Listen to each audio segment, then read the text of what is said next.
Hello everyone, welcome to judiciary text book. मेरा नाम दीक्षा चौधरी है और आज इस पर्टिकुलर वीडियो में मैं आपको एक ओवरव्यू देने वाली हूँ डोमेस्टिक वायलेंस एक्ट 2005 का। तो बेसिकली देखो, ये कानून जो है ज़्यादा पुराना नहीं है, 2005 का ही ये पर्टिकुलर कानून है और ये एड्रेस करता है घरेलू हिंसा। घरेलू हिंसा स्पेशली उन लोगों के खिलाफ जो कि महिला हैं। तो एक स्पेशल कानून है, यानी महिला के लिए जो है, विमेन के लिए स्पेशली एड्रेस्ड किया गया है। तो व्हाट इज डोमेस्टिक वायलेंस जो है, ये पर्टिकुलर डोमेस्टिक वायलेंस यानी घरेलू हिंसा होता क्या है? आज द नेम सजेस्ट, घरेलू हिंसा या फिर डोमेस्टिक वायलेंस यानी घर के अंदर किया गया वायलेंस महिला के खिलाफ। अब ये घर के अंदर वायलेंस कोई भी कर सकता है महिला के खिलाफ। बाप अपनी बेटी के खिलाफ कर सकता है, पति अपनी बीवी के खिलाफ कर सकता है, अपनी बच्ची के खिलाफ कर सकता है, अपनी माता के खिलाफ कर सकता है, भाई अपनी बहन के खिलाफ कर सकता है, कोई भी कर सकता है। तो देखिए यहाँ पे जो यहाँ पे रिस्पोंडेंट है या फिर एक्यूज्ड है, जो इस पर्टिकुलर एक्ट के एम्बिट में आते हैं, इसमें सारे ही मेन एज वेल एज जितने भी रिलेटिव्स हैं इस पर्टिकुलर महिला से रिलेटेड, जो एक शेयर्ड हाउस होल्ड में रह रहे हैं, वो सब कुछ इंक्लूडेड है। तो इस सबको हम अच्छे से जो है यहाँ पे डिस्कस करने वाले हैं कि किस तरीके से ये पर्टिकुलर एक्ट जो है डोमेस्टिक वायलेंस को एड्रेस करने के लिए बना है। तो देखो यहाँ पे डोमेस्टिक वायलेंस का ये जो मुद्दा है या ये जो प्रॉब्लम है, नॉट ओनली इन इंडिया, ना केवल सिर्फ ये भारत में एग्जिस्ट करती है, पूरे विश्व में, पूरे भारत, पूरे वर्ल्ड में ये पर्टिकुलर प्रॉब्लम है, स्पेशली अगेंस्ट विमेन। वायलेंस तो सबके खिलाफ होता है लेकिन विमेन के खिलाफ सबसे ज्यादा होता है, क्योंकि वो एक वल्नरेबल कैटेगरी में जो है मानी जाती है। ठीक है, यहाँ पे देखिए ये बहुत ही कॉमन है, लेकिन जो है अंडर यहाँ पे अंडर रेटेड और एक तरीके से बोल सकते हैं अंडर रिपोर्टेड, रादर एक अंडर रिपोर्टेड ऑफेंस है। यानी महिलाएं जो है इसको रिपोर्ट नहीं करती, काफी बारी जो है पुलिस ऑफिसर्स ही इसको जो है फाइल नहीं करते हैं कंप्लेंट। इस वजह से जो है ये पर्टिकुलर डोमेस्टिक वायलेंस का जो मुद्दा है, ये कहीं ना कहीं लाइमलाइट में नहीं आ पाता और ओवरशैडोड होता है बाकी और बड़े मुद्दों से। इसीलिए कभी जो है इस पे पर्टिकुलर इंडिया में भी देखा जाए कोई कानून ही नहीं था इस रेफरेंस में। 2005 से पहले अगर कोई भी महिला के खिलाफ वायलेंस हो रहा है, कोई क्रिमिनल रेमेडी नहीं थी उसके पास। उसके पास सिविल रेमेडी थी बट कोई क्रिमिनल रेमेडी नहीं थी। हाँ, हमारे पास एक और पर्टिकुलर प्रोविजन था आईपीसी में, 498 कैपिटल ए, 498 कैपिटल ए था हमारे पास आईपीसी का। ये पर्टिकुलर प्रावधान जो है एड्रेस करता था cruelty against women by the husband या फिर रिलेटिव ऑफ द हस्बैंड। यानी ऐसी महिला जो कि एक मैरिड महिला है, उसका पति या फिर उसके पति के जो भी रिलेटिव्स हैं उसके अगेंस्ट अगर क्रूरता कर रहे हैं, तो जो है वो इस पर्टिकुलर कानून के अंदर, आईपीसी के अंदर जो है उनके अगेंस्ट केस जो है वो फाइल कर सकती थी। इसके अलावा 2005 से पहला कोई भी जो है ऐसी महिलाओं के लिए कोई भी रेमेडी प्रोवाइडेड नहीं थी। डोमेस्टिक वायलेंस होता क्या है, घरेलू हिंसा जो है क्या होती है? ठीक है, तो बेसिक अगर सिंपल शब्दों में जो है माना जाए, किसी भी तरीके से महिला के खिलाफ जो है उसको डराना, धमकाना, उसको कोर्स करना, उसके बिहेवियर को कंट्रोल करना कि भाई अगर तुम ऐसे नहीं जो है एक्ट करोगी तो तुम्हारे खिलाफ जो है मैं तुम्हें मारूंगा, मैं तुम्हें पीटूंगा, या फिर तुमसे जो है तुम्हारा खर्चा नहीं दिया जाएगा अगर तुम ये नहीं करोगी। तो तुम बेसिकली उसके बिहेवियर को कंट्रोल कर रहे हैं आप। डोमेस्टिक वायलेंस की बात करें तो डोमेस्टिक वायलेंस हर तरीके से हो सकता है। फिजिकली हो सकता है, यानी मारा जा सकता है, फिजिकली अब्यूजेस किए जा सकते हैं, मेंटली किया जा सकता है या वर्बली किया जा सकता है। यानी आपके जो शब्द हैं, आप इतने गलत शब्द इस्तेमाल कर रहे हैं कि वर्बली आप जो है उस महिला पे एब्यूजेस जो है वो कर रहे हैं, या उसको साइकोलॉजिकल ट्रॉमा पहुंचा रहे हैं किसी भी तरीके से। ठीक है, ये सब कुछ जो है इस पर्टिकुलर डोमेस्टिक वायलेंस के डेफिनेशन में इंक्लूडेड है। हमारे जो डोमेस्टिक वायलेंस एक्ट है 2005, उसमें भी सेक्शन नंबर 3 में डोमेस्टिक वायलेंस का जो डेफिनेशन है वो बहुत ही एक्सपेंसिव है। उसको भी अभी हम देखेंगे कि किस तरीके से उसमें बहुत सारी चीजें जो है इंक्लूड की गई हैं। तो इस वीडियो में हम सिर्फ ओवरव्यू देखने वाले हैं, यानी जनरल चीजें देखने वाले हैं कि पूरा एक्ट एक बर्ड व्यू लेने वाले हैं। ठीक है, कि पूरा एक्ट जो है किस चीज की बात करता है। डिटेल में बहुत ज्यादा एक्सटेंसिवली किसी प्रावधान को नहीं डील करेंगे ऑफ कोर्स, बट एक ओवरव्यू लेंगे, यानी आप जान जाएंगे इस वीडियो को खत्म करने के बाद कि डोमेस्टिक वायलेंस एक्ट में क्या है, कौन कौन महिला जो है इस पर्टिकुलर एक्ट के अंदर एग्रीव्ड पार्टी हो सकती है, क्या क्या उसके पास यहाँ पे रेमेडीज हैं। ठीक है, कोर्ट में जा सकती है, कहाँ जा सकती है, किस तरीके से जा सकती है। एक बार डिस्कस कर लेते हैं कि 2005 के आने से पहले क्या हमारे संविधान में ऐसे कोई प्रोविजंस थे जो डोमेस्टिक वायलेंस को एड्रेस करते थे। देखिए, हमारे संविधान में आर्टिकल 14, 15 और 21 जो है, ये तीनों के तीनों आर्टिकल महिला के फंडामेंटल राइट्स यानी मौलिक अधिकारों को इन्फ्रिंज करता है अगर उसके अगेंस्ट जो है वायलेंस हो रहा है। इसके अलावा सीडो कन्वेंशन यानी यूनाइटेड नेशन का एक काफी इंपॉर्टेंट कन्वेंशन है जो एड्रेस करता है, this is convention on elimination of all kinds of discrimination against the women, ये इसका फुल फॉर्म है। और ये पर्टिकुलर जो कन्वेंशन है ये 1989 में जो है साइन करी गई थी। India was also a part of this particular convention, तो इंडिया भी सिग्नेटरी बनी थी, ठीक है। इसके बाद अगर देखा जाए प्लेटफॉर्म ऑफ एक्शन 1995 में, इसमें भी जो है वायलेंस के मुद्दे को जिक्र किया गया, लाइमलाइट में लाने की कोशिश करी गई। इसके अलावा Beijing declaration of 1995 and Vienna accord of 1994, ये सारे इंटरनेशनल जो है कन्वेंशन हैं, ट्रीटीज हैं, जहां पे वायलेंस के मुद्दे को जो है एक फ्रंटियर पे रखा गया और उस पे जो है डिस्कशन करी गई। तो इंडिया क्योंकि जो है हमारे कॉन्स्टिट्यूशन का भी देखिए यहाँ पे इंडिया को प्रिजर्व रखना है, उसके जो मौलिक अधिकार हैं हर नागरिक को मिले, और फीमेल्स को तो स्पेशली देखिए उनके राइट्स किसी भी तरीके से इन्फ्रिंज नहीं होने चाहिए। सीडो कन्वेंशन और ये सारे इंटरनेशनल कन्वेंशंस के कंप्लाइंस में भारत रहे, इसीलिए भारत जो है 2005 का डोमेस्टिक वायलेंस एक्ट जो है यहाँ पे लेके आया, जिसको हम एक स्पेशल लॉ के नाम से भी जानते हैं, ठीक है। स्पेशल लॉ जो है ये डोमेस्टिक वायलेंस एक्ट एक तरीके से एक स्पेशल लॉ है। ऑब्जेक्टिव देख लेते हैं इस पर्टिकुलर एक्ट का क्या ऑब्जेक्टिव है, ठीक है। तो आप देख सकते हैं यहाँ पे first, effective protection of the rights of women, women के, महिलाओं के हर तरीके के अधिकार जो हमारे संविधान में दिए गए हैं उनको प्रिजर्व रखना, उनको बनाए रखना इस पर्टिकुलर एक्ट का is one of the utmost objective.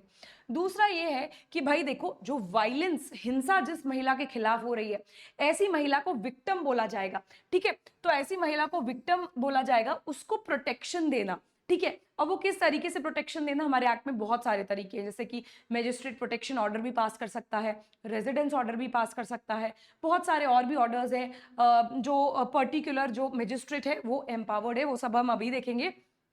और इंसिडेंटल मैटर्स यानी ऐसे छुटुर पुटुर मामले जो इसी मेन मुद्दे से रिलेटेड है, ठीक है, ये हो जाते हैं हमारे इंसिडेंटल मैटर्स। दूसरा देखते हैं domestic violence of women, protection of women from domestic violence act of 2005। तो the most important date that is important for us is 26 October 2006। तो 26 अक्टूबर 2006 इस डेट को याद रखिए, क्योंकि प्रीलिम्स में माइनर लॉज का, स्पेशली ऐसे लॉज जो विमेन से रिलेटेड हैं, उनका डेट जरूर पूछता है कि कब, कौन से डेट पे वो लागू किए गए, यानी कौन से डेट पे वो लागू किए गए, यानी केम इन फोर्स हुए, ठीक है। तो यहाँ पे देखिए in India crimes against women are broadly fall into two categories. तो जब भी देखिए महिला के खिलाफ कोई भी अपराध होता है तो या तो वो आईपीसी के अंदर गवर्नड होता है, यानी now IPC is the BNS, IPC को बीएनएस ने रिप्लेस कर दिया। तो ऐसे जो है अपराध जो बीएनएस के अंदर कैटेगराइज्ड है, और ऐसे अपराध दूसरा कैटेगरी जो किसी स्पेशल लॉ के अंदर जो है कैटेगराइज्ड है, जैसे कि हमारा डोमेस्टिक वायलेंस एक्ट हो गया, जैसे कि we have the dowry protection act also, जैसे कि we have the indecent representation of women act also. ये स्पेशली जो है स्पेशल लॉज हैं जो स्पेशली वुमेन के लिए बने हैं, स्पेसिफिकली वुमेन के प्रोटेक्शन के लिए बने हैं, ठीक है। इसके बाद आ जाते हैं की characteristics of DV act. DV act के कुछ खासियत जान लेते हैं, कुछ की कैरेक्टरिस्टिक्स जान लेते हैं, ठीक है। अब देखो यहाँ पे डीवी एक्ट में ऑल विमेन आर इंक्लूडेड, सारी महिला, भाई चाहे वो छोटी बच्ची हो, चाहे बड़ी बुजुर्ग लेडी हो, चाहे यहाँ पे महिला हो, किसी भी कैटेगरी की महिला हो, सारी विमेन जो है इंक्लूडेड है। बस यहाँ पे वो विमेन जो है एक शेयर्ड हाउस होल्ड में रह रही हो, यानी जो पर्टिकुलर एक्यूज्ड है और ये विक्टिम है, दोनों एक पर्टिकुलर छत के नीचे रह रहे हो, ठीक है। अब ये दो लोग रह रहे हैं, फॉर एग्जाम्पल ये आदमी रह रहा है और ये जो महिला रह रही है, ये एक शेयर्ड हाउस होल्ड के अंदर रह रहे हैं एक साथ। Now they can be connected. अब ये दोनों एक दूसरे से कनेक्टेड कैसे हो, या तो भाई खून का संबंध हो, बाय ब्लड कनेक्टेड हो, या कॉन्सैग्विनिटी कनेक्टेड हो, या मैरिज, शादी के द्वारा कनेक्टेड हो, या फिर relationship like marriage. This word is important, ये जो वर्ड यूज किया गया है हमारे लिए बहुत ज्यादा इंपॉर्टेंट है आज के सिनेरियो में, आज का टाइम देखते हुए, क्योंकि यहाँ पे एक कॉन्सेप्ट इमर्ज हो रहा है लिव इन रिलेशनशिप का। तो कहीं भी किसी भी कानून में लिव इन रिलेशनशिप का कोई भी कॉन्सेप्ट जो है यहाँ पे रिकॉग्नाइज नहीं है। हालांकि सोसाइटल मैनर में देखा जाए, सामाजिक तौर पे अगर लिव इन रिलेशनशिप का स्टेटस देखा जाए, तो हमारा समाज अभी भी लिव इन रिलेशनशिप जैसे कॉन्सेप्ट को प्रोटेक्ट नहीं करता, उसको सही नजरों से नहीं देखता, ठीक है। तो लिव इन रिलेशनशिप में क्या होता है, दो पार्टनर्स आदमी और एक महिला, ये दोनों जो है रिलेशनशिप में होते हैं, शादी नहीं होती बट रिलेशनशिप में होते हैं, एंड ये दोनों साथ में रहना शुरू कर देते हैं, just like a husband and wife. एक घर में रह रहे हैं, साथ में खाना खा रहे हैं, साथ में खाना बना रहे हैं, ठीक है, सब कुछ वो ही कर रहे हैं जैसे कि हस्बैंड एंड वाइफ साथ में रहते हैं, ठीक है। तो इस रिलेशनशिप को हमने क्या बोल दिया कि आप बिना शादी के हस्बैंड एंड वाइफ की तरह रह रहे हैं, this is a live in relationship. अब इन कपल्स को कहीं भी प्रोटेक्शन नहीं दिया, लेकिन ऐसी महिला जो लिव इन पार्टनर जो अपने लिव इन पार्टनर के साथ रह रही है, अगर इस महिला के साथ किसी भी तरीके की हिंसा हुई है, then she can take remedy under this particular act. ये जो हमारा कानून है और डीवी एक्ट के अंदर वो रेमेडी ले सकती है अगर उसके खिलाफ उसका पार्टनर हिंसा कर रहा है, ठीक है। तो ये हमें एक प्रोग्रेसिव जो है, एक प्रोग्रेसिव नेचर का जो है यहाँ पे प्रोविजन भी देखने को मिल रहा है। इसके अलावा दूसरा की कैरेक्टरिस्टिक्स क्या है, only female can file a complaint against male abuser या फिर रिलेटिव। अब देखो सिर्फ फीमेल ही विक्टिम हो सकती है इस पर्टिकुलर एक्ट में जैसे कि देखिए आप एक्ट का भी नाम देख सकते हैं, protection of women from domestic violence, यानी हम सिर्फ महिलाओं के प्रोटेक्शन की बात कर रहे हैं। सिर्फ महिला जो है कंप्लेनेंट हो सकती है, सिर्फ महिला जो है विक्टिम हो सकती है, ठीक है। यही बात हमारे 2 में लिखी है। इन्होंने क्या कहा है, थर्ड वाले में डोमेस्टिक वायलेंस यानी घरेलू हिंसा क्या होती है, ये भी हमारे इस एक्ट में स्पेसिफाइड है और बहुत ही वाइड कैटेगराइज किया है डोमेस्टिक वायलेंस को, घरेलू हिंसा को, हर एक चीज को इंक्लूड किया है। कुछ भी अगर आप महिला के साथ गलत कर रहे हैं वो आप बिल्कुल भी नहीं बच सकते हैं, ठीक है। चाहे वो फिजिकल अब्यूजेस हो, चाहे वर्बल अब्यूजेस हो, चाहे सेक्सुअल अब्यूजेस हो, चाहे इमोशनल अब्यूजेस हो, चाहे इकोनॉमिकल अब्यूजेस हो, सब कुछ वायलेंस के जो है डोमेस्टिक वायलेंस के डेफिनेशन के अंदर इंक्लूड किया गया है। हालांकि डाउरी की डिमांड करना, ठीक है, डाउरी की डिमांड करना वो भी डोमेस्टिक वायलेंस में जो है इंक्लूडेड होगा इसकी डेफिनेशन में। और काफी बारी क्या होता है कि बहू रानी को बड़े टॉन्ट्स मिलते हैं कि भाई तुम्हारे बच्चा नहीं हो रहा है, 2 साल हो गए हैं, 2 महीने हो गए हैं, कोई न्यूज ही नहीं दे रहे हो, हमें गुड न्यूज ही नहीं सुना रहे हो, ठीक है। इस तरीके से भी अगर महिला को सप्रेस किया जा रहा है, उसे टॉन्ट्स जो है वो कसे जा रहे हैं, टाइमली मैनर में उसको ये रियलाइज कराया जा रहा है कि यार शादी को 4 साल हो गए फिर भी तुम्हारा जो है हमें तो हमारे पोते के दर्शन नहीं करा पा रहे हो, ठीक है। इस तरीके के अगर उसको फिजिकल वर्बली भी चीजें बोली जा रही हैं, that will also be considered under the domestic violence की डेफिनेशन, ठीक है। इसके बाद देखिए right to secured household. अब महिला को एक सिक्योर्ड हाउस होल्ड में रहने का भी जो है यहाँ पे इस पर्टिकुलर एक्ट के अंदर राइट है। उसके अगेंस्ट तो वायलेंस हो रहा है, ठीक है, लेकिन वायलेंस हो रहा है, अब देखो अब जिस घर में वो रह रही है उस घर में तो वायलेंस हो रहा है, तो भाई वो कहाँ फिर प्रोटेक्टेड रहेगी। मजिस्ट्रेट इज एम्पावर्ड कि उसको दूसरे घर में या उसको रेजिडेंस का जो यहाँ पे अधिकार है वो उसको इंश्योर कराए कि जहां पे वो रह रही है या तो वो अपनी फैमिली के साथ ही रह रही है जहां पे उसके साथ वायलेंस हो रहा था, लेकिन मजिस्ट्रेट इंश्योर करेगा कि अब उसके साथ फ्यूचर में कोई वायलेंस नहीं होगा। लेकिन अगर ऐसी स्थिति है कि यार हम नहीं इंश्योर, मजिस्ट्रेट को लगता है कि सर्कमस्टांसेस ऐसे हैं कि इसके फैक्ट्स ऐसे हैं कि भाई महिला को जो है यहाँ पे उसी घर में नहीं रखा जा सकता, तो दूसरा घर दिलाया जाएगा, ठीक है। जो भी यहाँ पे अक्यूज था उससे जो है मुआवजा लिया जाएगा, कंपनसेशन लिया जाएगा, दूसरे हाउस होल्ड के लिए जो है इसको सिक्योर कराया जाएगा विक्टिम को। ये हमारा सेक्शन 19 में है। मजिस्ट्रेट प्रोटेक्शन ऑर्डर भी पास कर सकता है। फॉर एग्जांपल महिला ने तो केस फाइल कर दिया कि भाई मेरा पति मेरे खिलाफ डोमेस्टिक वायलेंस कर रहा है, लेकिन अब महिला जहां भी जा रही है, जहां भी आ रही है जा रही है, बेचारी कॉलेज जा रही है, पढ़ाने जा रही है, या फिर किसी अपने काम से जा रही है, सब्जी लेने जा रही है, हर जगह उसका पति, उसको पति ने लोग छोड़े हुए हैं कि भाई उसको टॉर्चर करो, जहां मिले उसे पकड़ लो और टॉर्चर करो, ठीक है। इस तरीके के सर्कमस्टांसेस से बचने के लिए और महिला को बचाने के लिए प्रोटेक्शन ऑर्डर भी पास कराया जा सकता है मजिस्ट्रेट के द्वारा अंडर सेक्शन 18। अपॉइंटमेंट है बहुत सारे इंपॉर्टेंट लोगों का इस पर्टिकुलर एक्ट के अंदर हमको दिखने को मिलता है कि एक प्रोटेक्शन ऑफिसर नाम का एक बंदा होता है, ठीक है, जिसको इस एक्ट के अंदर बहुत सारे काम जो हैं वो दिए गए हैं, वो अपने हिसाब से काम करता है। अभी हम देखेंगे उसकी ड्यूटीज क्या है। इसके अलावा एनजीओज को भी, अगर जो एनजीओज नॉन गवर्नमेंटल ऑर्गेनाइजेशंस है वो भी आगे बढ़ के इस एरिया में हेल्प करना चाहते हैं तो वो कर सकते हैं। किस तरीके से? वो अपने आप को as a service provider register करा सकते हैं, as a service provider register करा सकते हैं और सरकार की मदद कर सकते हैं कि कोई भी डोमेस्टिक वायलेंस की विक्टिम है भाई उनको आप जो है हेल्प दीजिए, ठीक है। ये पूरा हमारा सेक्शन नंबर 4 से लेके 11 तक जो है प्रावधान दिए गए हैं। तो देखिए चैप्टर जो है टोटल 5 चैप्टर्स जो है यहाँ पे हैं और सेक्शंस कितने हैं? टोटल चैप्टर 5 चैप्टर हैं और टोटल सेक्शंस जो है सेक्शंस 37 है। ठीक है, सारे हमारे लिए इंपॉर्टेंट है, ऐसा कोई टेक्निकल वो नहीं है कि बहुत ज़्यादा कोई प्रोसीजर कोई प्रक्रिया हमको बहुत दिमाग लगा के जो है सोचनी है, समझनी है, सुननी है, याद करनी है। जी नहीं, बहुत ही सिंपल सा प्यारा सा एक्ट है, उसको बहुत अच्छे से हम कंप्लीट करेंगे। ठीक है, तो 5 चैप्टर्स हैं, आप देख सकते हैं किस तरीके से बाइफरकेटेड है। पहला है प्रीलिमिनरी चैप्टर। प्रीलिमिनरी चैप्टर तो भाई हर एक्ट में एक ही होता है, शॉर्ट टाइटल बताता है, नाम बताता है कानून का, कब से एप्लीकेबल होगा, कहाँ तक एक्सटेंड होगा, ये सेम सी बातें जो है यहाँ पे भी करी गई है। चैप्टर 2 में सिर्फ मात्र एक ही सेक्शन है हमारे पास, सेक्शन नंबर 3। ठीक है, उसमें हमको एक इलैबोरेटेड डेफिनेशन बताई गई है। सेक्शन 3 को देख के घबराना नहीं, क्योंकि डेफिनेशन बहुत लंबी है, इसको देख के बिल्कुल मत घबराना। बहुत इजी मैनर में मैं आपको ये दिखाने वाली हूँ कि डोमेस्टिक वायलेंस को किस तरीके से कैटेगराइज और डिफाइन किया गया है। फिर बताता है हमको powers and duties of protection officers and service providers etcetera. अभी मैंने आपको प्रोटेक्शन ऑफिसर के बारे में बताया, एक पर्सन होता है, सर्विस प्रोवाइडर्स के बारे में बताया। ठीक है, इनसे रिलेटेड सारे जितने भी प्रावधान है वो हम चैप्टर 3 में देखेंगे, जो कि हमारा सेक्शन 4 से लेके 11 तक आता है। उसके बाद हम देखेंगे मजिस्ट्रेट के सामने जब भी कोई केस जाता है, कोई भी मामला जाता है, वो क्या प्रक्रिया फॉलो करता है, किस किस तरीके के ऑर्डर्स पास कर सकता है, क्या क्या रिलीफ्स दे सकता है। ये चैप्टर नंबर 4 में है, जो आता है सेक्शन नंबर 12 से लेके 29 तक। इसके बाद हमारे छुटर पुटर मिसलेनियस सेक्शंस हैं, जो हमारे सेक्शन 30 से 37 तक आते हैं। अब देखो गलती कहाँ हो जाती है कि हम बेरक के स्टार्टिंग में और बेरक के एंड पे ध्यान नहीं देते कभी।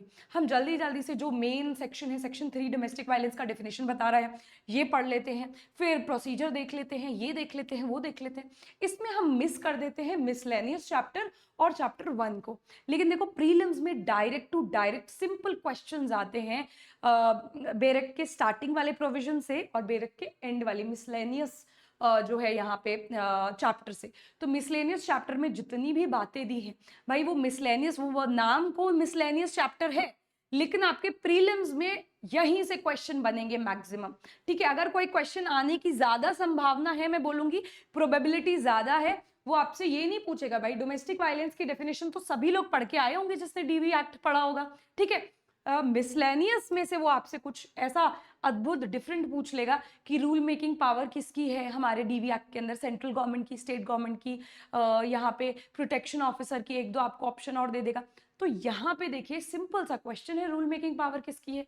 पढ़ा है आपने तो आप सिंपली आंसर कर देंगे, नहीं पढ़ा है तो भाई गलत आंसर करेंगे, तुक्का मारेंगे, जो कि आपको एक बैकर स्टेप पे ले जाएगा। ठीक है, तो ऐसा नहीं करना है। यहाँ पे देखते हैं सबसे पहले एग्रीव्ड पर्सन। देखो सेक्शन नंबर 1 में हमारा यही दिया है कि भाई ये पर्टिकुलर एक्ट का नाम क्या है, कब से लागू है, वो हम कर चुके हैं। सेक्शन नंबर 2 जो है हमारे लिए क्या है, डेफिनेशन क्लॉज, जहां पे हमको नंबर ऑफ डेफिनेशंस दी गई है। तो अभी मैं क्योंकि ओवरव्यू ले रहे हैं हम डोमेस्टिक वायलेंस एक्ट का, तो सिर्फ इंपॉर्टेंट डेफिनेशंस जो हैं वो देखने वाले हैं। जैसे कि यहाँ पे 2A में दे दिया गया है, 2A में दिया है एग्रीव्ड पर्सन कौन है, एग्रीव्ड पर्सन की डेफिनेशन दी गई है। ठीक है, तो यहाँ पे बोल रहा है any women related to respondent by way of marriage, for example wife, यानी ऐसी महिला जो आदमी से जो रिस्पोंडेंट है उससे bye way of marriage related है। देन फॉर एग्जाम्पल वाइफ, वो जो है यहाँ पे एग्रीव्ड पर्सन हो सकती है। Any women who is related by nature of marriage, जैसे मैंने आपको बताया लिव इन रिलेशनशिप की पार्टनर है, वो भी यहाँ पे आ सकती है। एडॉप्शन वाले रिलेशन से रिलेटेड है एग्रीव्ड पार्टी, वो भी हो सकती है, जैसे कि एडॉप्टेड डॉटर हो गई। ठीक है, एडॉप्टेड डॉटर का जो पिताजी है भाई उसका हिंसा कर रहे हैं उसके खिलाफ, तो ये भी यहाँ पे एग्रीव्ड पार्टी हो सकती है।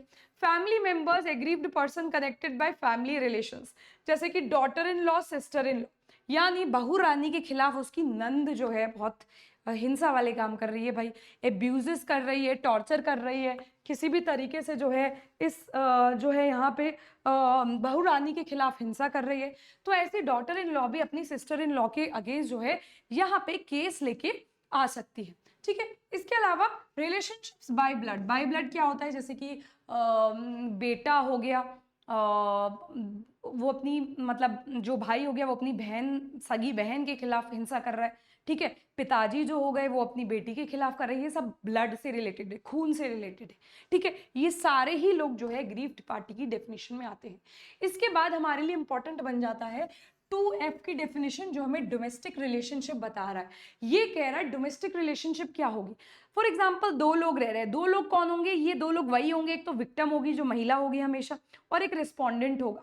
ये दोनों लोग जो है यहाँ पे डोमेस्टिक रिलेशनशिप में तब माने जाएंगे जब ये एक शेयर्ड हाउस होल्ड में रह रहे हैं, यानी घर के अंदर छत के नीचे ये दोनों लोग रह रहे हैं, ठीक है। तो इसको हम क्या बोलेंगे कि ये एक डोमेस्टिक रिलेशनशिप में एग्जिस्ट कर रहे हैं, ठीक है। इसके बाद देखते हैं हम 2S। 2S से याद रखना, 2S for shared house hold, ठीक है। शेयर्ड हाउस होल्ड क्या होता है भाई? शेयर्ड हाउस होल्ड हो सकता है ऐसा कोई भी हाउस होल्ड जहां पे ये दोनों लोग साथ में रहे हैं या एक टाइम पे साथ में रहते थे, ठीक है। अब ये घर जो है ये इनका खुद का भी हो सकता है, ये रेंटेड अपार्टमेंट भी हो सकता है, ये ऐसा भी हो सकता है कि भाई दोनों का ही हो, दोनों के नाम पे हो घर, ठीक है। किसी भी तरीके का ये प्रॉपर्टी हो सकता है, ओन्ड हो सकता है, टेंटेटेड हो सकता है, जॉइंट हो सकता है, फैमिली प्रॉपर्टी, जॉइंट फैमिली का घर भी हो सकता है, ठीक है, जहाँ पे बड़ी बड़ी फैमिली होती है, पूरे कुनबे होते हैं, ठीक है, वो वाला घर भी जो है ये हो सकता है शेयर्ड हाउस होल्ड। सिंपल। इसके बाद आ जाते हैं हम चैप्टर नंबर 2, जो हमारे लिए बहुत इंपॉर्टेंट बात बताता है डोमेस्टिक वायलेंस की डेफिनेशन के बारे में। तो देखो यहाँ पे कोई हमारा क्लॉज 1 नहीं है, कोई क्लॉज 2 नहीं है, हमारा क्या है सेक्शन नंबर 3। यहाँ मैं आपको बता देती हूँ क्योंकि ये भी प्रीलिम्स में काफी बारी पूछ लिया जाता है। सेक्शन नंबर 3 में क्या है? ए है, बी है, सी है, ठीक है। यहाँ पे कोई क्लॉज 1, सबसेक्शन 1, सबसेक्शन ए, इस सबसेक्शन ए बी सी है, 1 2 3 नहीं है, ठीक है। और फिर क्या है? फिर है एक्सप्लेनेशन 1, फिर है हमारा एक्सप्लेनेशन 2। अब देखो आजकल किस तरीके के पैटर्न के क्वेश्चन पूछने लगे हैं ना प्रीलिम्स में, बहुत शातिरता से, बहुत समझदारी से, ठीक है। जैसे कि पूछ लिया कि भाई ये देखो जो डोमेस्टिक वायलेंस है उसके वेरियस काइंड्स ऑफ वायलेंसेस जो हैं वो एक्सप्लेन्ड है, ठीक है। या फिर यहाँ पे जो ए कैटेगरी है आपको ए क्लॉज की बातें पूछ लेगा, ठीक है। ये पूछ लेगा फॉर एग्जांपल आपसे, ये पूछ लेगा कि ये हार्म्स, इंजरीज, ये फिजिकल जो यहाँ पे एब्यूज है ये 1 में दिया गया है, ये 2 में दिया गया है, ये सी में दिया गया है, ठीक है। ऑप्शंस किस तरीके से देखा? सेक्शन 1, सेक्शन 3, सबसेक्शन 1, सेक्शन 3 यहाँ पे सबसेक्शन ए, सेक्शन 3 बी, या फिर सेक्शन 3 2, ठीक है। तो अब आपको ये ध्यान होगा कि भाई फिजिकल वायलेंस जो है ये तो भाई फर्स्ट वाले पॉइंट में दिया गया था, सेक्शन 3 के अंदर फर्स्ट वाले पॉइंट में दिया गया था, लेकिन मुझे ये नहीं याद आ रहा कि ये जो फर्स्ट वाला पॉइंट है ये 1 था या ये ए था, ठीक है। तो इस तरीके से बहुत ही शातिरता से जो है आपसे क्वेश्चन इस बारी प्रीलिम्स में, आजकल पिछले कुछ सालों से इस तरीके के क्वेश्चंस भी प्रीलिम्स में पूछ लिए जाते हैं, ठीक है। तो भाई ध्यान रखिए, मैंने आपको बता दिया है कि सेक्शन 3 में डोमेस्टिक वायलेंस की डेफिनेशन दी गई है।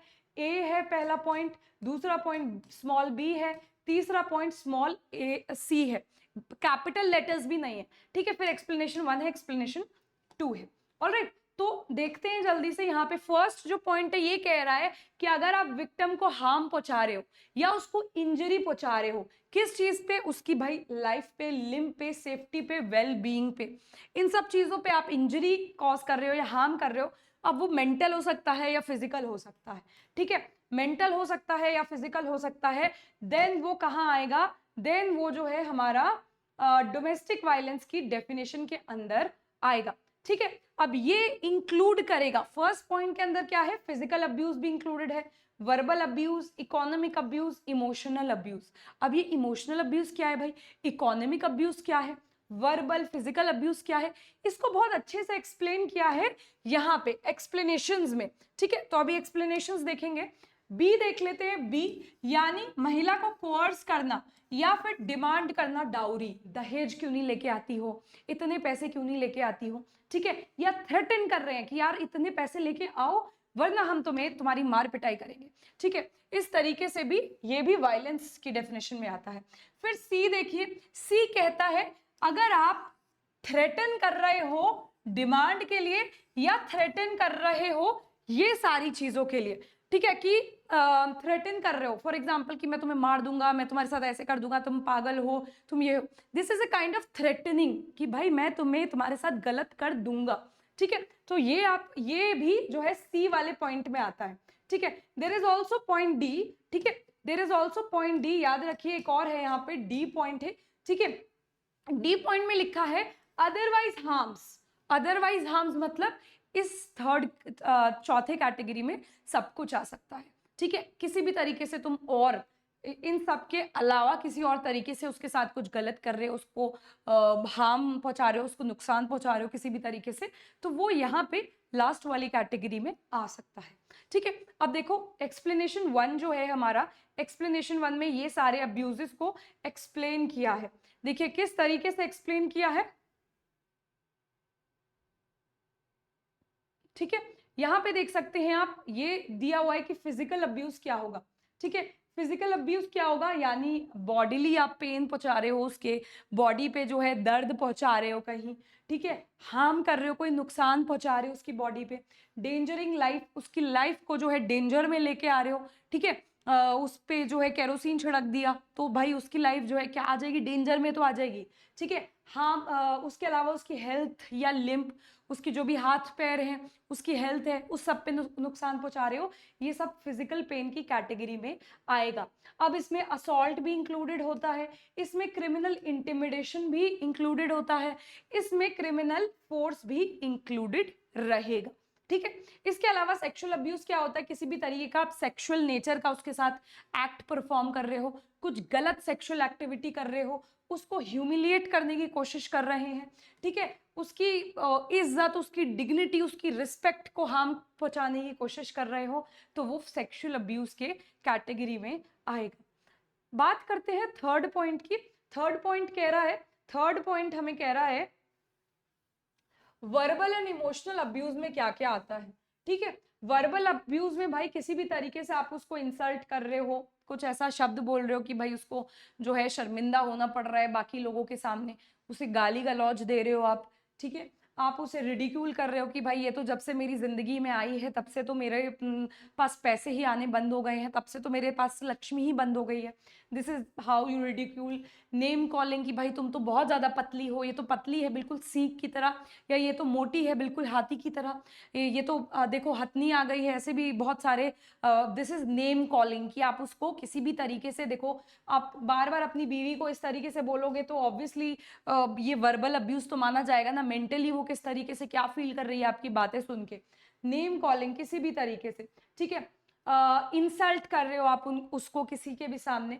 नॉट हैविंग चाइल्ड, या फिर टॉन्ट मार रहे हो मेल चाइल्ड के लिए, अगर उसके बच्चा नहीं हो रहा है तो आप उसको टॉन्ट मार रहे हो कि भाई बच्चा क्यों नहीं हो रहा है तुम्हारे, ये है वो है, उसको किसी भी तरीके से ताने कसे जा रहे हैं। या फिर मेल चाइल्ड के लिए कि भाई लड़का क्यों नहीं हो रहा है, पोता क्यों नहीं हो रहा है, इस रेफरेंस में उसको ताने मारे जा रहे हैं। ये सब कुछ आएगा वर्बल अब्यूज में, सब कुछ वर्बल एंड इमोशनल। ठीक है, वर्बल इमोशनल से ही जुड़ा है, आप कुछ गलत बोलोगे तो वो इमोशंस अफेक्ट करेगा ही, सो वर्बल एंड इमोशनल अब्यूज जुड़े हो। इकोनॉमिक अब्यूज, इकोनॉमिक क्या होता है, इकोनॉमिक होता है पैसे से संबंधित। ठीक है, अब देखो पैसा तो सबको चाहिए, कपड़ा, मकान और छत। ठीक है, कपड़ा मकान और खाना ये तो सबका नेसेसिटी है ना भाई, तो पैसा तो चाहिए होगा सर्वाइवल के लिए। महिला को अपने लिए भी पैसा चाहिए होगा, अपनी नीड्स के लिए भी पैसा चाहिए होगा, अपने बच्चों के लिए भी पैसा चाहिए होगा। तो अगर आप उसे किसी भी तरीके से डिप्राइव कर रहे हो, उसे पैसा प्रोवाइड नहीं कर रहे हो, उसकी बेसिक नीड्स नेसेसिटीज प्रोवाइड नहीं कर रहे हो, या उसके पास जो भी पैसा है आप उसी को डिस्पोज ऑफ कर रहे हो। ठीक है, उसको दे तो नहीं रहे हो लेकिन उसने भी बेचारी ने कुछ सेव वेव करके रखा है अपने पास, तो उसको भी आप उड़ा रहे हैं। या फिर उसका स्त्री धन भी अगर आप उसका यूज कर रहे हैं, अगर महिला का स्त्री धन भी हस्बैंड यूज करता है तो वो भी डोमेस्टिक वायलेंस के अंडर आता है। Very very important. ठीक है, इसके अलावा किसी भी तरीके से आप उसको प्रोहिबिट कर रहे हो या रिस्ट्रेन कर रहे हो कि भाई घर में कुछ ऐसी वस्तु है जो सभी लोग यूज करते हैं, लेकिन आप उस महिला को यूज नहीं करने दे रहे, ठीक है। घर में कोई वॉशिंग मशीन आई है, कोई रेफ्रिजरेटर आया है, कोई ऐसी यूटिलिटी की चीज आई है जो सभी लोग घर में यूज करेंगे, आप उसी को नहीं करने दे रहे हो। This is what you are prohibiting and depriving her, या उसके बच्चों के लिए आप पैसा वैसा नहीं दे रहे हो। ये सब कुछ हमारा वायलेंस की कैटेगरी में आने वाला है।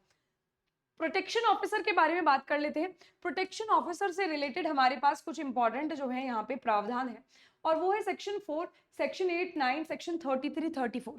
ये सारे मात्र सेक्शंस हैं जो हमारे यहाँ पे, जिनके बारे में हमारे डोमेस्टिक वायलेंस एक्ट में प्रोटेक्शन ऑफिसर के ये पर्टिकुलर सेक्शंस हैं, ठीक है। अब देखते हैं एक एक करके। सेक्शन 4 में क्या दिया गया है, इंफॉर्मेशन टू प्रोटेक्शन ऑफिसर। कुछ भी घटना घटित होती है वायलेंस से रिलेटेड, हिंसा से रिलेटेड, तो प्रोटेक्शन ऑफिसर को इंफॉर्मेशन दे सकता है कोई भी व्यक्ति। एनी पर्सन इज इंपॉर्टेंट, ये प्रीलिम्स में पूछा जा सकता है। इसका अपॉइंटमेंट किस तरीके से होता है, सेक्शन नंबर 8 में प्रोटेक्शन ऑफिसर का अपॉइंटमेंट लिखा है, ठीक है। तो स्टेट गवर्नमेंट, राज्य सरकार इसका अपॉइंटमेंट करेगी, ये भी प्रीलिम्स का क्वेश्चन बनता है। और एज फार एज प्रैक्टिकेबल एक महिला को ही प्रोटेक्शन ऑफिसर बनाइए, ठीक है, क्योंकि महिला ही रहेगी तो भाई अगर कोई विक्टिम आ गई महिला, तो वो इस ऑफिसर से ज्यादा अच्छे से खुल के अपनी बातें बता पाएगी, बातचीत अच्छे से कर पाएंगी। और ये भी प्रोटेक्शन ऑफिसर महिला रहेंगी तो अच्छे से समझ भी पाएंगी, अच्छे से रिजॉल्व भी कर पाएंगी। इसीलिए एक डायरेक्शन है ये, ऑल दो मैंडेटरी नहीं है, बस डायरेक्शन है कि भाई जहां तक हो सकता है it shall be a women, protection officer shall be a women. अब देखो यहाँ पे हमें बोल रहा है कि इसकी ड्यूटीज क्या है, तो 9 ड्यूटीज है सेक्शन 9 में। याद रख लेना, सेक्शन 9 मतलब 9 ही ड्यूटीज है प्रोटेक्शन ऑफिसर की। अब ये ड्यूटी क्या है कि भाई मजिस्ट्रेट के सामने डोमेस्टिक वायलेंस से रिलेटेड कोई केस आ गया है, उसको हेल्प करना, DIR बनाना यानी डोमेस्टिक इंसिडेंट रिपोर्ट बनाना, तैयार करना कि भाई मामला कहाँ हुआ है, पूरा रिपोर्ट तैयार करना। अगर इसके सामने कोई मामला आया है, पूरी रिपोर्ट तैयार कीजिए, कौन विक्टिम था, कौन जो है रिस्पॉन्डेंट था, किस तरीके से वायलेंस हुआ, कब हुआ, कैसे हुआ, पूरा रिपोर्ट तैयार कीजिए। Make application to the magistrate, shelter homes provide करना विक्टिम को, मेडिकल एग्जामिनेशन कराना विक्टिम का। इसके अलावा देखो यहाँ पे maintaining list of service provider, तो सर्विस प्रोवाइडर्स की लिस्ट भी मेंटेन करवाएगा ये पर्टिकुलर प्रोटेक्शन ऑफिसर। इसके बाद सेक्शन 33 और 34 में इसके बारे में क्या बातें लिखी हैं। सेक्शन 33 में लिखा है कि देखो यहाँ पे अगर जो प्रोटेक्शन ऑफिसर है not discharging duty of protection officer, यहाँ पेनल्टी दी गई है अगर प्रोटेक्शन ऑफिसर अपनी ड्यूटी नहीं निभा रहा है, ठीक है। अब देखो इतनी बड़ी जिम्मेदारी इस एक्ट में दी गई है उसको, तो अगर वो अपनी ड्यूटी नहीं निभाता तो 1 साल तक का इम्प्रिजमेंट उसे मिल सकता है, 20,000 तक का फाइन, या फिर दोनों मिल सकता है। ये इंपॉर्टेंट है भाई, प्रीलिम्स के एस्पेक्ट से सारी चीजें इंपॉर्टेंट है। 34 में cognizance of the offence by protection officer, protection officer के अगेंस्ट कोई भी केस का कोर्ट कॉग्निजेंस नहीं ले सकती, उसके खिलाफ कोई भी मामला प्रोटेक्शन ऑफिसर के अगेंस्ट रजिस्टर हुआ है, कोर्ट कॉग्निजेंस नहीं ले सकती अनलेस एंड अनटिल राज्य सरकार की अनुमति हो, राज्य सरकार की अनुमति हो। इसके अलावा ड्यूटीज की बात कर लेते हैं। बहुत सारे लोगों की, बहुत सारे इंस्टीट्यूशंस की ड्यूटी भी स्पेसिफाइड है हमारे डोमेस्टिक वायलेंस एक्ट में, और देख सकते हैं हम ड्यूटीज यहाँ पे सेक्शन 5 में ड्यूटी दी है पुलिस ऑफिसर की, प्रोटेक्शन ऑफिसर की, सर्विस प्रोवाइडर की और मजिस्ट्रेट की ड्यूटी दी गई है, ठीक है। सेक्शन 6 में किसकी ड्यूटी दी गई है, शेल्टर होम्स की ड्यूटी, ठीक है, शेल्टर होम्स की ड्यूटी। और यहाँ पे जो सेक्शन नंबर 7 आप देख सकते हैं, सेक्शन नंबर 7 में मेडिकल फैसिलिटी जो प्रोवाइड करते हैं यहाँ पे इंस्टीट्यूशंस, उनकी ड्यूटीज दे रखी है, ठीक है। तो और सेक्शन नंबर 11 में गवर्नमेंट की ड्यूटी दे रखी है। कौन सी गवर्नमेंट, सेंट्रल और स्टेट गवर्नमेंट दोनों, ठीक है। Central government as well as state government दोनों की ड्यूटी कहाँ दी गई है, सेक्शन 11 में। क्या ड्यूटी है कि भाई वो वाइड पब्लिसिटी करे इस कानून की कि भाई ये कानून एग्जिस्ट करता है, लोगों को बताइए, विलेजेस में जाइए, रूरल एरियाज में जाइए। हम लोग तो पढ़ लेंगे, लेकिन ऐसे भी तो बहुत सारे लोग हैं जिनको आज तक भी नहीं पता कि ये एक्ट एग्जिस्ट करता है। तो भाई सरकार को काम करना है, ट्रेनिंग, अवेयरनेस ट्रेनिंग जो है वो ऑर्गेनाइज कराइए। इसके अलावा प्रोटोकॉल्स बताइए, वेरियस मिनिस्ट्रीज के लिए क्या क्या प्रोटोकॉल्स होने चाहिए, क्या क्या प्रोटोकॉल्स उनको फॉलो करने चाहिए, वो सब भी बताइए, ठीक है। तो ये सब जो है ड्यूटीज है ये पर्टिकुलर लोगों की। सर्विस प्रोवाइडर्स क्या होते हैं कि भाई देखो कोई भी NGO अगर चाहता है कि भैया हेल्प करवाओ, डोमेस्टिक वायलेंस विक्टिम की हेल्प करिए, सरकार की हेल्प करना चाहता है, तो वो फॉरवर्ड एक स्टेप आगे आ सकता है और अपने आप को रजिस्टर करा सकता है एज अ सर्विस प्रोवाइडर। ठीक है, तो एक वॉलेंट्री एसोसिएशन होना चाहिए, सेक्शन नंबर 10 में लिखा है कोई भी वॉलेंट्री एसोसिएशन हो। ठीक है, अब वो या तो सोसाइटी हो सकती है कोई, या कंपनी भी हो सकती है। सोसाइटी और कंपनी दोनों हो सकती है सर्विस प्रोवाइडर। कोई कंपनी भी चाहे कि भाई हम सर्विस प्रोवाइडर बने, बिल्कुल बन सकते हो। किस तरीके से? रजिस्टर करा ले अपने आप को स्टेट गवर्नमेंट के अंदर। ठीक है, स्टेट गवर्नमेंट ने जो भी आपकी राज्य की सरकार ने फॉर्मूला बताया हुआ है सर्विस प्रोवाइडर बनने के लिए, उस हिसाब से अपने आप को रजिस्टर करा लीजिए, बन गए आप सर्विस प्रोवाइडर्स। अब आप वही ड्यूटीज फॉलो करेंगे जो इस एक्ट में आपको बताई गई हैं और आपको कुछ पावर्स भी दी जाएंगी, राइट। तो यहाँ पे देखिए, यहाँ पे कोई भी society which is registered under the 1960 society 1860 society registration act, या फिर कंपनीज एक्ट के अंदर कोई भी कंपनी रजिस्टर्ड है तो वो सर्विस प्रोवाइडर बन सकती है। अब इसकी पावर क्या हो जाती है? Record DIP. डीआईपी जैसे मैंने आपको पहले बताया, डोमेस्टिक इंसिडेंट रिपोर्ट। तो domestic incident report protection officer भी बना सकता है, ये भी बना सकते हैं, सर्विस प्रोवाइडर्स भी बना सकते हैं अगर इनके पास कोई ऐसा मामला आ रहा है। ठीक है, और इसको फॉरवर्ड, अगर ये डीआईपी बना रहा है, सर्विस प्रोवाइडर डीआईपी बना रहा है, तो इसको एक कॉपी फॉरवर्ड करेगा मैजिस्ट्रेट के पास, एक कॉपी फॉरवर्ड करेगा प्रोटेक्शन ऑफिसर के पास। गेट एग्रीव मेडिकल एग्जामिनेशन, जो विक्टिम आई है, बेचारी अबला नारी आई है जिसके खिलाफ वायलेंस हुआ है, वो उसका मेडिकल एग्जामिनेशन कराइए, और जो मेडिकल एग्जामिनेशन की रिपोर्ट है उसको एक मजिस्ट्रेट को पूछवा दीजिए, एक प्रोटेक्शन ऑफिसर को पूछवा दीजिए। और शेल्टर होम्स भी प्रोवाइड करें, शेल्टर होम्स भी प्रोवाइड करें। यहाँ पे ये भी जो है, यहाँ पे सर्विस प्रोवाइडर्स के यहाँ पे पावर्स और ड्यूटीज के अंदर आता है। ठीक है, क्लॉज 3 कहता है सेक्शन नंबर 10 का, कोई भी सूट सर्विस प्रोवाइडर्स के अगेंस्ट नहीं रजिस्टर हो सकता है जनरली। अब देखो यहाँ पे पार्ट 4 बोलता है क्या प्रोसीजर रहेगा, मजिस्ट्रेट का क्या प्रोसीजर रहने वाला है। तो देखो सेक्शन नंबर 12 से लेके 29 तक हमको बताया है। 12 में एप्लीकेशन जाती है मजिस्ट्रेट के पास कि भाई वायलेंस से रिलेटेड एप्लीकेशन। 13 के अंदर मजिस्ट्रेट नोटिस को सर्व करता है। 14 में काउंसलिंग होती है, विक्टिम की और रिस्पोंडेंट की दोनों की हो सकती है। ठीक है, इसके बाद 17 में क्या होता है? Right to reside in shelter homes. Shelter homes में अगर विक्टिम को रिजाइड कराना है तो यहाँ पे वो भी हो सकता है। ठीक है, यहाँ पे सेक्शन नंबर 18 में प्रोटेक्शन ऑर्डर पास कर सकता है मैजिस्ट्रेट। अगर मैजिस्ट्रेट को लगता है महिला जो है वल्नरेबल स्टेट में है, महिला को कोई नुकसान पहुंचाया जा सकता है रिस्पोंडेंट के द्वारा, तो यहाँ पे प्रोटेक्शन ऑर्डर भी पास कर सकता है। ठीक है, अगर इस प्रोटेक्शन ऑर्डर से कोई कंप्लाई नहीं करता है तो सेक्शन नंबर 11 के अंडर उसको 1 साल तक की सजा मिल सकती है, 20,000 फाइन मिल सकता है, या दोनों दिया जा सकता है। ठीक है, और ये cognizable as well as non bailable offence रहेगा। ठीक है, सेक्शन नंबर 19 देखो, रेजिडेंस ऑर्डर पास कर सकती है मजिस्ट्रेट। मॉनेटरी रिलीफ, भैया पैसा वैसे की जरूरत भी तो पड़ेगी ना महिला को जब विक्टिम अलग रह रही है, तो मॉनेटरी रिलीफ के लिए सेक्शन 20। सेक्शन 21 जो है कस्टडी के लिए, कि भैया बच्चा है कोई, तो बच्चे की कस्टडी भी उसकी माँ को या फिर विक्टिम को प्रोवाइड की जाए, कस्टडी ऑर्डर 21 में है। 22 कंपनसेशन ऑर्डर, ठीक है, उसको कंपनसेशन प्रोवाइड किया जाए। तो ये सारे सेक्शन नंबर्स आपको हर पर्टिकुलर रिलीफ के पता होने चाहिए प्रीलिम्स के एस्पेक्ट से। सेक्शन 23, अगर देखो कोई इंटीरियम रिलीफ, कोर्ट को लगता है कोई अभी फिलहाल जैसे मामला चल रहा है अभी के लिए, तो उसे कोई अवार्ड कुछ उसको रिलीफ मिलना चाहिए। बाद में केस की अभी सुनवाई तो चल रही है, बाद में तो होगा जो होगा, लेकिन फिलहाल के लिए इंटीरियम टेम्परेरी टाइम के लिए, जब तक वो अपना केस लड़ रही है, उसके लिए भी कोई रिलीफ है तो भाई वो भी प्रोवाइड कोर्ट कर सकती है।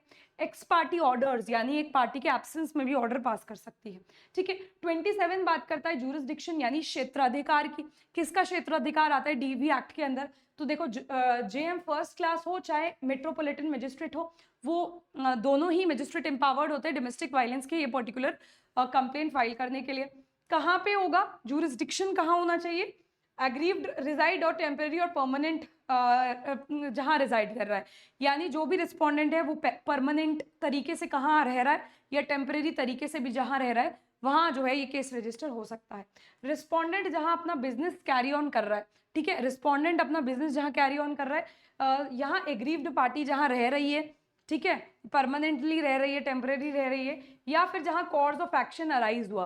फॉर एग्जाम्पल ये दोनों आदमी मियाँ बीवी जो है दोनों रहते थे लखनऊ, ये घूमने गए दिल्ली।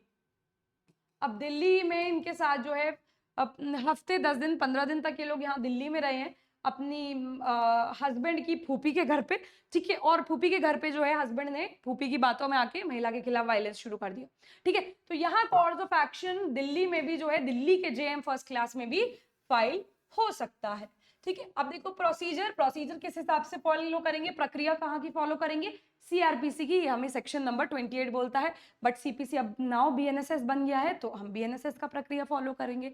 अपील्स का क्या प्रावधान है भाई, सेक्शन 29 में अगर आपको जेएम फर्स्ट क्लास के ऑर्डर से आप एग्रीव्ड है, नहीं समझ में आ रहा उनका ऑर्डर, तो अपील में कोर्ट ऑफ सेशंस में जा सकते हैं।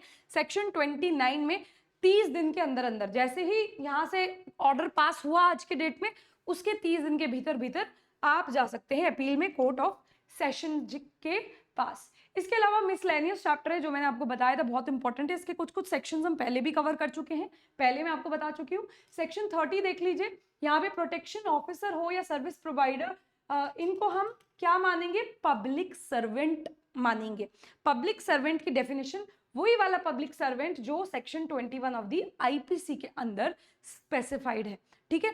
उसी तरीके से हम प्रोटेक्शन ऑफिसर और सर्विस प्रोवाइडर को जब भी वो इस एक्ट के अंदर अपनी ड्यूटीज जो है वो फंक्शन कर रहे हैं, अदरवाइज कंपनी एक्ट कर रही है तो हमें उससे कोई लेना देना नहीं है, लेकिन कंपनी अपने आप को सर्विस प्रोवाइडर की तरह रजिस्टर किया है और उस दौरान company as a service provider act कर रही है, तो उस दौरान हम उसको एज अ पब्लिक सर्वेंट मान लेंगे, ठीक है। सेक्शन 35 देखिए, protection officer in good faith, ठीक है। तो प्रोटेक्शन ऑफिसर के हर एक्ट जो है, जो भी करता है, जो भी ऑर्डर पास कर रहा है, सब कुछ ये गुड फेथ में जो है प्रोटेक्टेड रहेगा, जब तक कि अदरवाइज प्रूव ना हो कि यार प्रोटेक्शन ऑफिसर ने बहुत गलत किया, ये किया, इसका बैड फेथ था, मालाफाइड इंटेंशन थी, ये सब था। जनरली प्राइमा फेसी ये माना जाएगा कि गुड इंटेंशन में, गुड फेथ में इसने काम किया। 36 क्या कहता है, act not in derogation with other laws. ये एक स्पेशल कानून है और इस कानून के सारे प्रावधान प्रिवेल करेंगे डोमेस्टिक वायलेंस के रेफरेंस में, ठीक है। ये किसी और कानून के डेरोगेशन में नहीं जाएगा। 37 कहता है rule making power on the central government. तो यहाँ पे rule making power state government की नहीं है, सेंट्रल गवर्नमेंट की है, ठीक है। तो इस चीज का ध्यान रखिए, ये भी सिंपल सा जो क्वेश्चन है पूछा जा सकता है, ठीक है। तो दैट इज इट। देखो ये सारे हमने जितने भी 5 चैप्टर्स है डोमेस्टिक वायलेंस के कवर कर लिए हैं। ओवरव्यू दिया है, सिर्फ मैंने केसेस मैंने यहाँ कवर नहीं किए हैं, ठीक है, just to limit the timing of this video, वरना ये वीडियो और एक्सटेंड होता। जस्ट टू लिमिट दैट मैंने इसमें केस लॉज इंक्लूड नहीं किए हैं और मेंस के पर्टिकुलर क्वेश्चंस नहीं इंक्लूड किए हैं, but nonetheless this is very very sufficient from your prelims aspect. So that is it from my side. Thank you everyone.